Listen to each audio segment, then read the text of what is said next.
Salve, irmãos, com a graça e a paz do nosso Senhor Jesus Cristo. Estamos aqui para começar o nosso estudo sobre doutrina, nosso segundo ano falando a respeito de doutrina.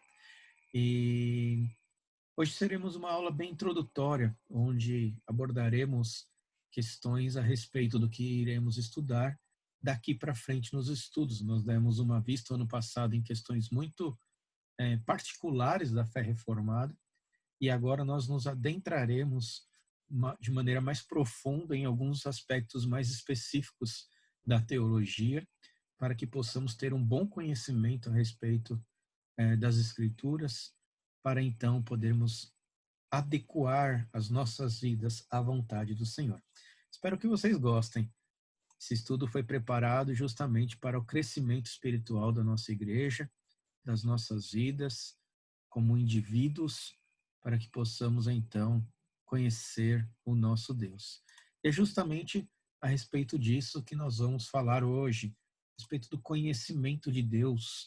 Então, afinal, quem é Deus? Essa é uma boa pergunta. Quando Moisés vai diante de Faraó, falar para Faraó, pedir para Faraó deixar o povo ir para o deserto para adorar ao Senhor, Faraó pergunta para Moisés: quem é o Senhor? Quem é Deus? Pois ele se via como um Deus. Ele olhava para si mesmo e era ele que tinha autoridade, é ele que tinha o poder, é ele que tinha o controle sobre todas as coisas ali no Egito. Então, quando ele olha para Moisés, ele fala assim: quem é Yahvé? Quem é o Senhor? E assim, então, começa o nosso estudo de hoje. Afinal, quem é Deus? Começaremos, então, nosso estudo de doutrinas neste ano com o propósito de responder esta pergunta: quem é Deus? E é importante observarmos a definição do breve catecismo de Westminster, que diz: Deus é espírito, infinito, eterno e imutável em seu ser, sabedoria, poder, santidade, justiça, bondade e verdade. Então, é muito bom observarmos esta definição, pois era uma definição bem sucinta, contudo, muito profunda a respeito de quem é quem é Deus. Então, aqui nós já temos tudo que nós vamos estudar a respeito de doutrina. A doutrina nada mais é do que conhecer a Deus. Quando nós falamos do Espírito Santo, quando nós falamos de Jesus Cristo, quando nós falamos de escatologia, quando nós falamos de salvação, quando nós falamos a respeito de diversos sentidos da teologia, o que nós estamos estudando é a respeito do ser de Deus. E ao estudar Deus, nós compreendemos então todos os outros aspectos da nossa realidade. Esse é o propósito humilde do nosso estudo. Nós não nos deteremos de maneira tão profunda em tudo aquilo que nós podemos abordar a respeito do assunto, mas tentaremos então abordar aquilo que é fundamental para as nossas vidas, um conhecimento básico, mas um conhecimento suficiente para que possamos então adentrar no conhecimento de doutrina. João 3:2 diz o seguinte: é aquele encontro de Nicodemos com Jesus, E ele chega à presença de Jesus Cristo e diz: este de noite foi ter com Jesus e lhe disse: Rabi, sabemos que és mestre vindo da parte de Deus, porque ninguém pode fazer esses sinais que tu fazes se Deus não estiver com ele. Então, Nicodemos está fazendo uma afirmação de conhecimento. Veja só, sabemos, Então, nós temos aqui no texto a palavrinha ali, sabemos, ou seja, ele está declarando conhecer a realidade com base em alguns fatos.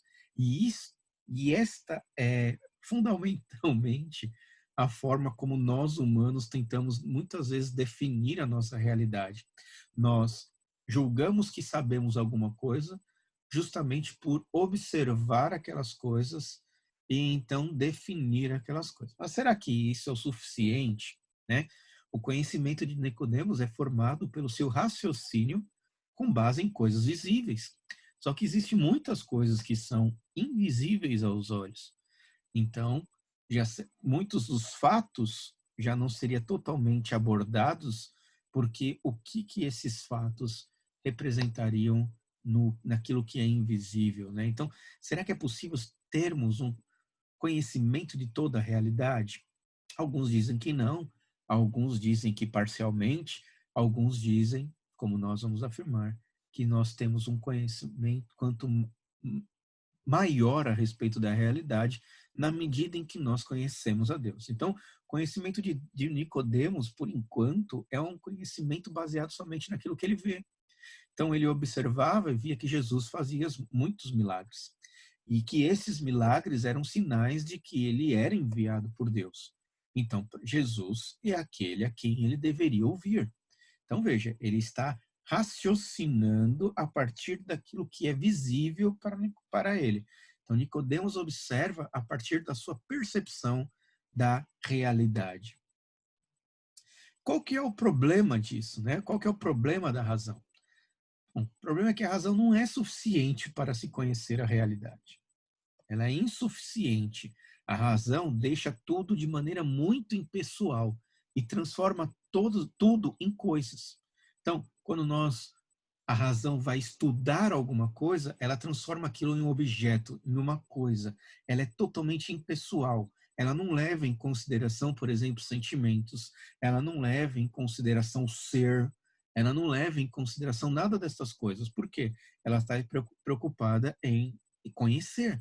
Então, por isso que nós vemos lá, quando nós vamos estudar um animal, há uma dissecação daquele animal. Por quê?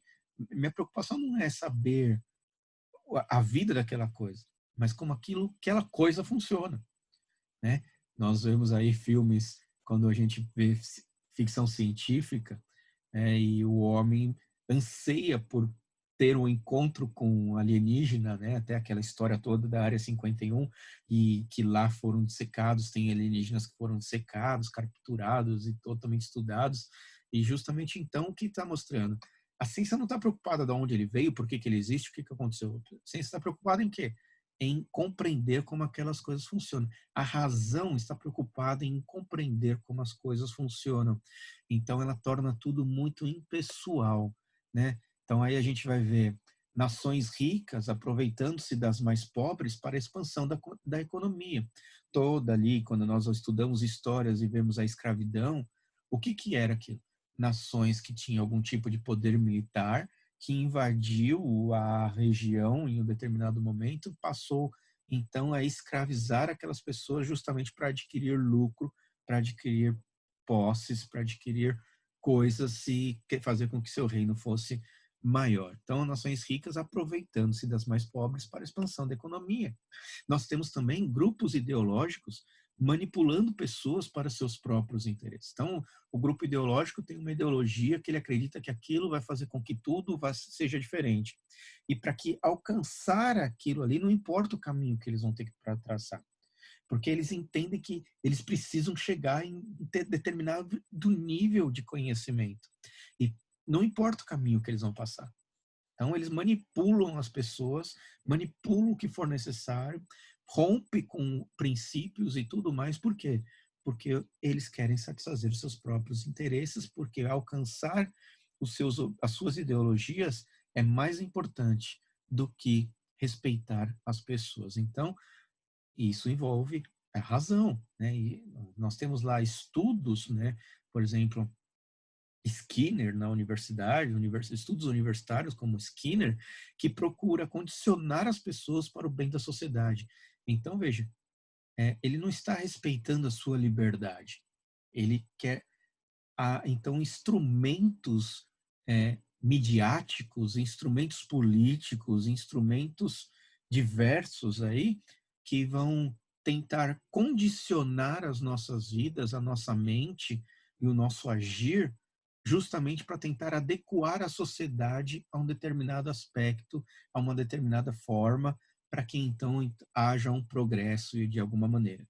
Então, veja, você está violando liberdades ali quando você tenta condicionar e criar formas de condicionar as pessoas. Nós terminamos a história da igreja e nós vimos como a própria igreja, né, na tentativa de manter o poder ali, quando é, não vou dizer a igreja, porque isso seria uma generalização, mas nós vemos como alguns homens que se aproveitaram, que estavam dentro da igreja, procuraram usar desta influência eclesiástica e, e política para tentar manipular, então, toda uma sociedade, toda uma população para satisfazer os seus desejos. Isso acontece quando a razão toma conta, sim, indiscriminadamente. E isso, então, mostra para nós o problema da razão. A razão, ela não vai se preocupar com a ética ou com a moral.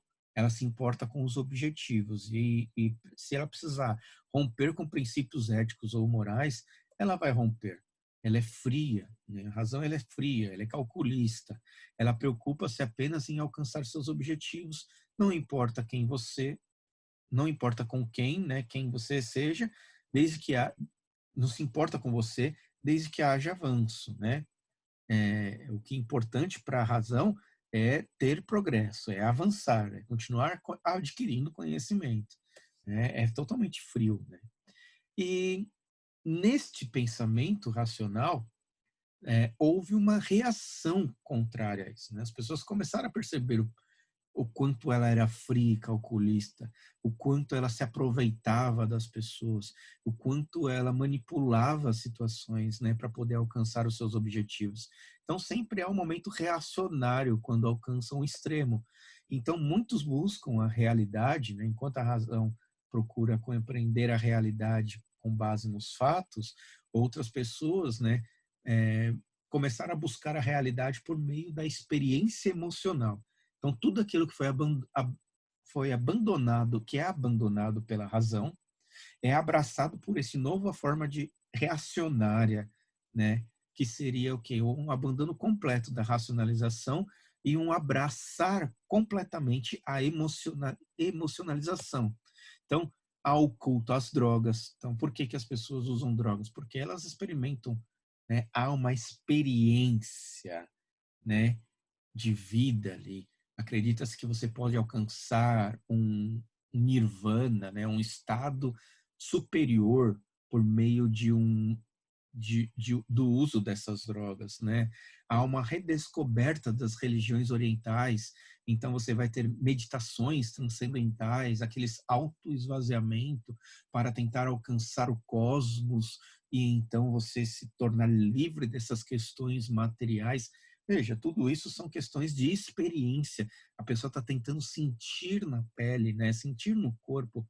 Então, práticas que visam a expansão da mente, né? Tentar alcançar um expandir da mente. Essa abordagem também tem os seus problemas, né? Assim como a razão tem os seus problemas, a racionalização tem seus problemas, a emocionalização também traz consigo os seus problemas, né? Porque normalmente essas experiências emocionais não duram muito. Elas têm um período muito curto, ela é muito transitória. Então, quando acaba o efeito da droga, é, a droga vai acabar seu efeito, né? A meditação, você não pode ficar meditando o dia inteiro, você tem que comer, você tem que se socializar, você tem que trabalhar, você tem um monte de coisa para fazer, então não dá, ela termina, né? Essas práticas de visão, normalmente as pessoas que dizem que experimentaram ali, experimentou minutos ali, segundos e acabou aquilo. Então você vê que essas coisas são muito temporárias, elas não te levam realmente a uma compreensão da realidade, a não ser a experimentar algum sentido fora da realidade em alguns aspectos, né? Então, cada vez é necessário estímulos mais intensos. Então, aquele que usa das drogas para alcançar isso, ele vai querer mais drogas. Aqueles que buscam essas religiões orientais, eles vão se aprofundar cada vez mais nesse tipo de conhecimento, desse esvaziamento, né? Nessa negligenciar da natureza humana. Então, eles vão se isolando cada vez mais da sociedade, no sentido de se tornar cada vez mais puro, ou então eles vão tomar mais chás alucinógenos ali, tentando alcançar uma experiência transcendental muito maior. Então, tudo isso, então, cada vez será necessário estímulos mais intensos, né? Isso talvez explique também o como que o sexo é idolatrado em nossa época, né? Isso foi na época dos gregos, houve um período ali em que isso foi meio que é, impedido, né? Foi silenciado por causa do cristianismo, até mesmo de uma opressão exagerada da igreja com relação ao sexo. E agora o que você tem é um descambar novamente. E você vê que as pessoas que estão experimentando esse tipo de sensação, essa experiência emocional baseada no sexo, agora elas também, cada vez elas precisam de mais, elas não estão satisfeitas com uma coisa simples, elas estão precisando cada vez mais. Então há um exagero aí nessa questão que ela precisa, ela vai sempre, né? Como ela não é capaz de compreender, de transformar a realidade, ela vai sempre precisar de coisas mais. Então isso acaba gerando uma autodestruição do ser, né? Então pessoas que usam drogas, religiões orientais aí que as pessoas se isolaram em montanhas, em templos budistas lá e agora não tem mais contato com nada, né? E não transforma o mundo ao seu redor e não se autotransforma também. Ele se isolou de todo mundo, achando que agora ele alcançou o ápice do seu ser, ele já está totalmente desprendido, né? Mas olha que visão egoísta, eu estou desprendido deste mundo e acabou. O que importa é o meu relacionamento, né, com este ser transcendental e extrasensorial. Então, gerando uma... E quando essas coisas, então, você começa a viver essas questões e você começa a perceber que não há uma mudança real mesmo, que você olha sinceramente para a situação, você vai ver pessoas que usam drogas se acabando cada vez mais, essas meditações levando a práticas mais absurdas cada vez. Então, vai gerando, né, autodestruição e uma desilusão aguda, e isso a gente tem acompanhado até mesmo dentro de religiões que se dizem evangélicas, no sentido de que nessa tentativa emocional de se alcançar alcançar a Deus, você acaba então frustrando-se de alguma maneira, porque você está buscando conhecer a Deus por meio da emoção, né? E isso faz com que você então se afaste cada vez mais do Senhor, em vez de se aproximar cada vez mais do Senhor, porque o termômetro para dizer o que o conhecimento de Deus está no lugar errado. E esse é o propósito desse curso. Por meio desse estudo da doutrina, nós vamos então entender alguns aspectos de maneira racional, né? Mas sem abandonar aquilo que é pessoal, a intimidade de Deus com as nossas vidas, a nossa intimidade para com Deus, a necessidade que eu tenho de Deus. Então, esta primeira aula vai abordar essas questões muito princípios, né, para que sejamos capacitados, então, para entender a doutrina. Porque toda vez que a gente fala a respeito de aula de doutrina, a primeira coisa que vem à mente é, lá vem aquela coisa chata, metódica. Não, o propósito não é ser metódico e não é ser chato. O propósito é tentar fazer com que você perceba como a doutrina é importante para nós. E ela não está vinculada à racionalização nem a uma experiência emocional. Nós precisamos dessas duas coisas unidas em um determinado sentido, mas elas não são fundamentais. E nós vamos entender o que é fundamental.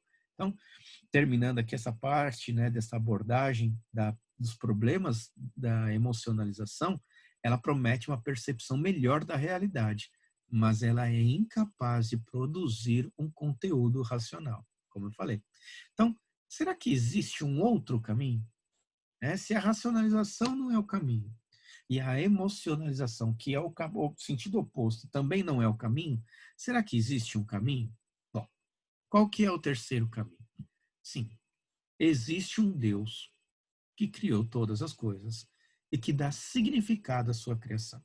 Então, veja, a racionalização ela está sentada na minha capacidade de compreender a realidade. A, na racionalização. Na emocionalização, a minha capacidade de compreender a realidade está no meu desprender, né? No meu experimentar, no meu sentir, né, as mudanças ou experimentar mudanças. Então, um está na capacidade de compreender a realidade por meio do pensamento, outro está na capacidade de compreender a realidade por meio das emoções ou da experiência. Então, o caminho para se compreender a realidade depende de Deus, que foi aquele que criou todas as coisas e que deu significado a tudo aquilo que ele criou. Então, por meio da razão, eu estou dando significado à coisa. Por meio da emoção, eu estou dando significado à coisa. Né? Eu gosto de falar, C.S. Lewis, ele tem uma crítica bem interessante com relação a uns autores que estavam escrevendo livros para crianças e num determinado livro que ele está fazendo a crítica, tem uma criança olhando por uma cachoeira. E ela fala assim, essa cachoeira é linda. E Lewis faz uma crítica ao escritor porque ele está falando que aquela cachoeira, ela tem valor pelo que ela significa para aquela criança. Ou seja, a emoção que aquela criança experimenta ao contemplar a cachoeira é o que faz com que aquela cachoeira tenha valor. Então, se a criança não tiver sentimento algum com relação àquela cachoeira, o que vai acontecer? Aquela criança, quando ela crescer, ela vai se sentir... Tanto faz ela destruir aquela cachoeira ou não. Não é o sentido que aquela cachoeira tem para todo o meio ambiente onde ela está inserida. Porque, como ele não tem sentimento nenhum por aquilo, que diferença faz? Então, veja, se você fala, por que tantos casamentos? Olha, vou aprofundar um pouquinho mais. Por que os casamentos estão acabando hoje? Porque a partir do momento que a pessoa não tem mais sentido estar com aquela e ela acredita e ela sente no seu coração que ela seria mais feliz com outra pessoa, ela pode simplesmente ignorar o voto que ela fez com a primeira, o homem pode ignorar o voto que fez diante de Deus com a sua mulher, porque ele não sente mais nada, então ele vai. Então o significado do casamento está no meu sentimento. Né? Isso eu não sinto mais nada, mas o significado do casamento nunca teve a ver com o nosso sentimento. Então percebe o caminho para que eu possa entender qual que é o significado do casamento, qual que é o significado da cachoeira, qual que é o significado de todas as coisas criadas, passa necessariamente pelo significado que Deus deu a essas coisas. Então, eu nunca posso destruir alguma coisa com base naquilo que eu sinto ou daquilo que eu penso a respeito de algo, a não ser, eu só posso fazer algo com base naquilo que Deus diz a respeito de algo. E assim eu vou lutar para preservar ou não alguma coisa com base naquilo que Deus tem falado na sua palavra, por meio do porquê ele criou tal coisa. Então, fundamental para esse terceiro caminho, o temor do Senhor é o princípio da sabedoria e o conhecimento do santo é prudência. Então guardem aí, o temor do Senhor é princípio da sabedoria e o conhecimento do santo é prudência. Sejamos sábios e prudentes neste mundo, porque tememos ao Senhor e conhecemos a Deus. Este é o propósito deste curso de doutrina, deste estudo de doutrina. Então, vamos falar a respeito do verdadeiro saber. Podemos dizer, né, o que é o verdadeiro saber, né? Nós podemos dizer que conhecemos uma cidade, mas não saber nada sobre aquela cidade. Então, eu posso falar, alguém fala, conhece Nova York? Sim, já escutei falar de Nova York, sei que Nova York fica nos Estados Unidos. Mas eu nunca fui, não conheço particularidades nenhuma. Eu sei só que ela existe. Podemos dizer também que conhecemos porque estudamos a respeito. Então, eu podia ter pego guias, livros de história que vão contar a respeito da cidade de Nova York. Então, mesmo assim, né, eu vou conhecer muito a respeito de Nova York pela leitura, pelo estudo. Mesmo assim, isso não significa saber alguma coisa sobre ela. Apenas eu vou saber um pouco mais a respeito dela. Podemos dizer também que conhecemos a cidade porque moramos a vida inteira nela. Então, eu nasci em Nova York, morei lá há 30 anos. Não, isso não é verdade na minha vida. Nasci em São Paulo. Mas, usando exemplo aqui, nesse caso, há uma certa vantagem. Porém, ainda não é o conhecimento no sentido cristão. Então, conhecer alguma coisa no sentido cristão vai além desses três conhecimentos que nós estamos abordando aqui. Então, vamos aplicar isso. Por que eu estou falando isso? Porque nós podemos dizer que conhecemos a Deus. Nós, ao observarmos a criação, né, e ver a grandiosidade disso tudo, a gente pode chegar à conclusão de que existe um Deus, certo? Nós também podemos dizer que conhecemos que existe Deus porque eu li a respeito dele. Eu sei que Deus existe, né? Porque minha família é cristã, ela sempre falou que Deus existe e que ele criou todas as coisas, então nós sabemos que Deus criou, que Deus existe, mas ainda não é o suficiente, né? Conhecer mais de Deus envolve muito mais. Então, podemos dizer que há um Deus, podemos dizer que Deus é poderoso e é o criador de tudo o que vemos e que conhecemos, mas quando a Bíblia fala de conhecer a Deus, nós vamos perceber que é muito além disso. Porque a Bíblia diz que significa ser vivificado para uma nova vida. Então, quando Nicodemos chegou para Jesus Cristo e falou para Jesus Cristo, sabemos que, né, que vem de Deus, que é mestre, por causa dos sinais que você tem feito, Jesus nem espera ele continuar o que ele veio fazer ali. Jesus diz para ele assim, que é impossível entrar no reino de Deus sem nascer de novo. Então, veja, Jesus já parou ele ali porque não é esse tipo de conhecimento, Nicodemos, que você está falando que é importante. É outro tipo de conhecimento que é importante. Primeiro, para que esse conhecimento exista em você, é necessário nascer de novo. Porque ninguém pode chegar ao conhecimento de Deus sem que ele tenha feito isso por meio dele mesmo. Então, Deus, por meio do Espírito Santo, traz a transformação no nosso coração necessária para que eu possa, então, nascido de novo, regenerado pelo Espírito, olhar para as Escrituras e falar assim, nossa, este Deus que me criou. Então eu olho com interesse, com desejo, com vontade, não simplesmente por saber que existe. Então é um nascer de novo. Significa ter um relacionamento íntimo com Ele, conversa com Deus, para que Ele se torne um amigo nosso, constante. Ele é a pessoa, meu confidente, a pessoa com quem eu não tenho como esconder. Eu posso ter máscaras, eu posso ter faces no emprego. Eu tenho uma máscara, eu tenho um jeito, na frente da minha esposa eu tenho outro jeito, na frente dos meus amigos eu tenho outro jeito, dentro da igreja eu tenho outro jeito, mas diante de Deus eu sou um, né? Então, é justamente ali que eu choro, é justamente ali que eu me alegro de verdade, é justamente ali que eu sei que eu sou o pecador, o mal que eu tenho feito, o quanto eu fingir ser determinada pessoa no serviço, ser determinada pessoa na frente da minha esposa, ser determinada pessoa na frente dos meus amigos. E ali, então, eu estou nu diante do Senhor. E eu sei que Ele está pronto para me ouvir e me ajudar a não ser mais essa pessoa falsa em qualquer lugar e ser uma pessoa que, então, transformada nesse processo de conhecimento de Deus, para que a cada dia eu seja mais semelhante a Jesus Cristo, nosso Senhor. Então, quando a Bíblia fala de conhecer a Deus, significa ser vivificado, significa ser íntimo de Deus e significa ser transformado por Deus neste processo de conhecimento. Então, na medida que eu conheço a Deus, eu sou transformado por este conhecimento.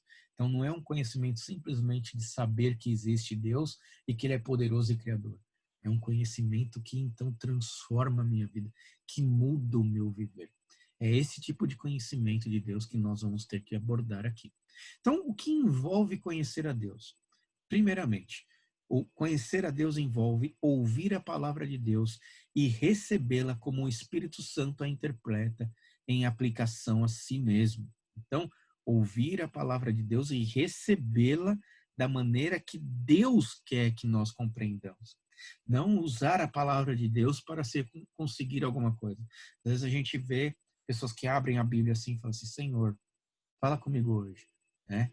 Então, a Bíblia está lá escrito lá alguma coisa que ele não gosta, que não faz sentido para ele, ele fecha, abre de novo e tenta ler de novo.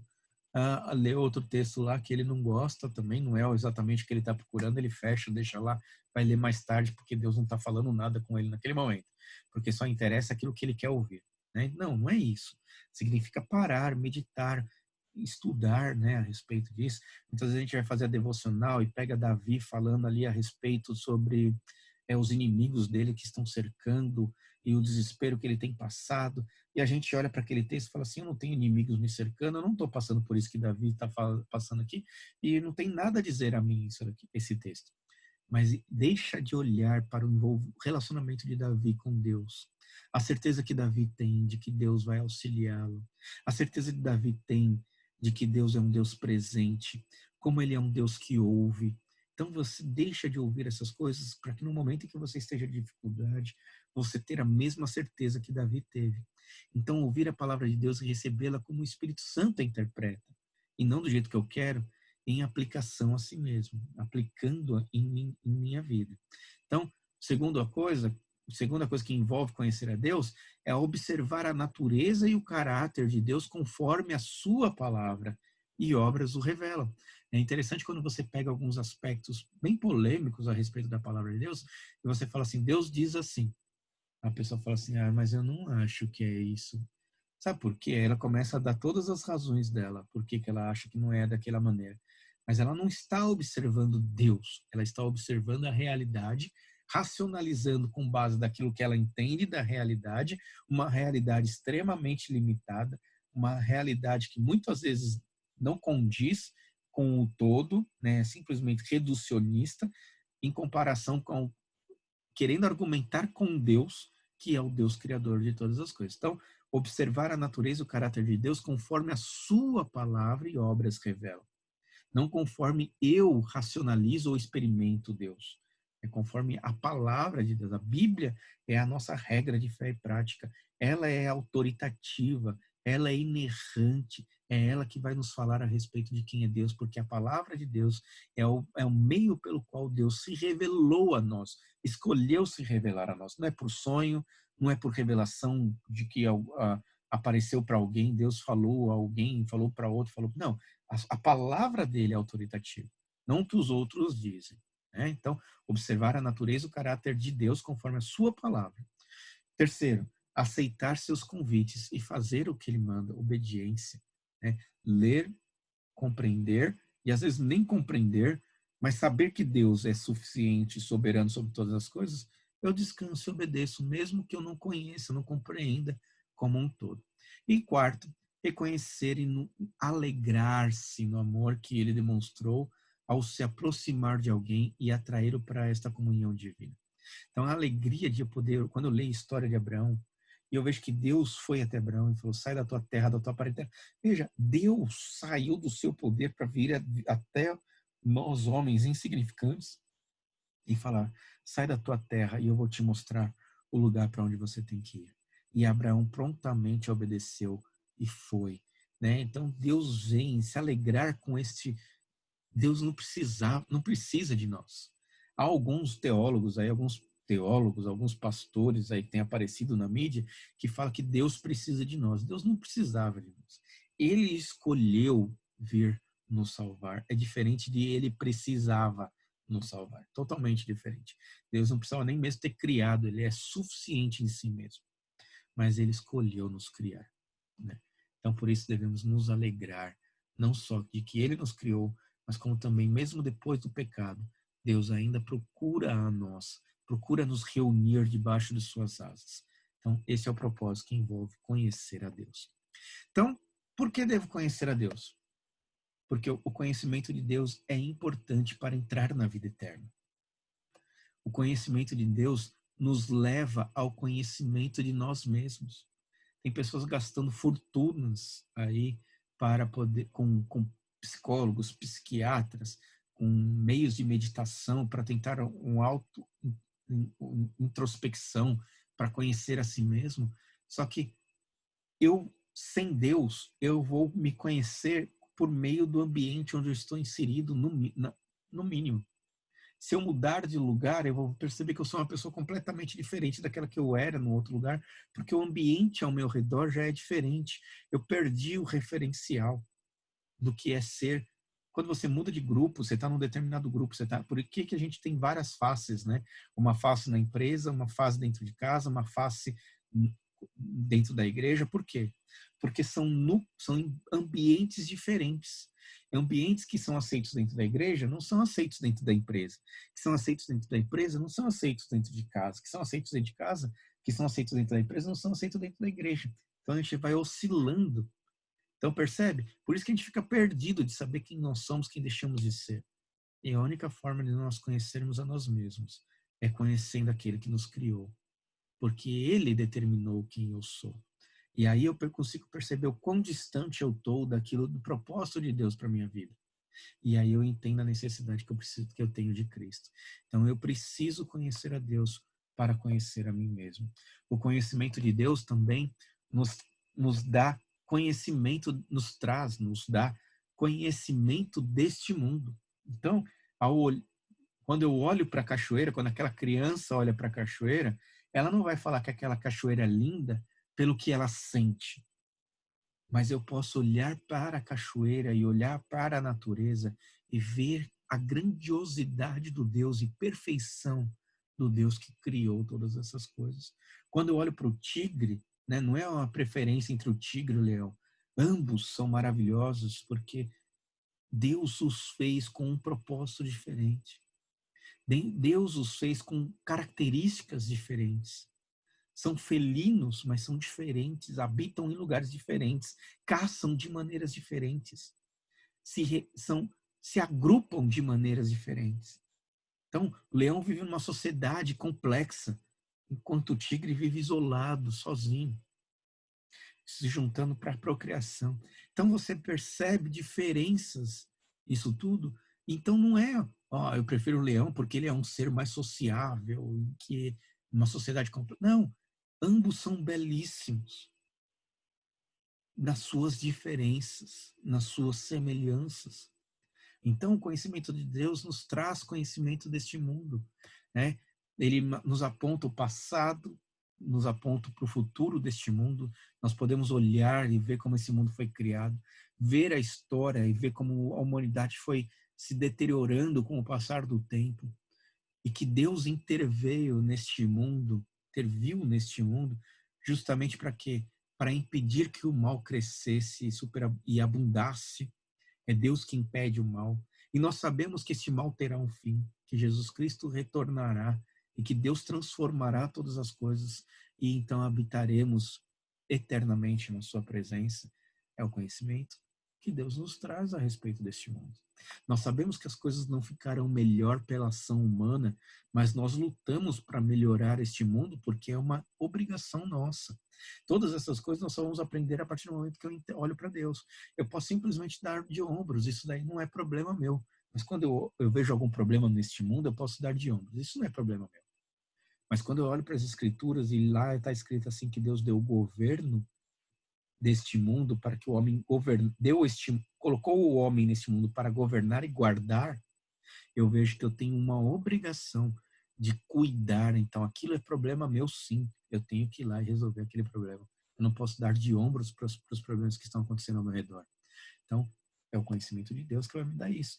É o conhecimento de Deus que vai falar o propósito deste mundo, né? E seu julgamento iminente pelas mãos do Senhor, que Deus vai vir. O conhecimento de Deus é o único caminho para a santidade pessoal, né? Então, sem o conhecimento de Deus, eu acho que o dinheiro é que vai me dar segurança, que vai me dar poder, que vai me dar liberdade, que vai permitir que eu seja uma pessoa melhor. Sem o conhecimento de Deus, eu acho que a educação, né, vai me trazer conhecimento, que vai me abrir portas de emprego, que vai me dar uma melhor economia, que vai fazer com que eu possa viajar e conhecer o mundo, que vai fazer com que eu tenha uma vida melhor. Agora, o conhecimento de Deus é o único caminho para que eu possa ser diferente do que eu sou, que pode anular o mal da minha vida. Eu posso ser uma pessoa que tem dinheiro e ser uma pessoa totalmente imoral.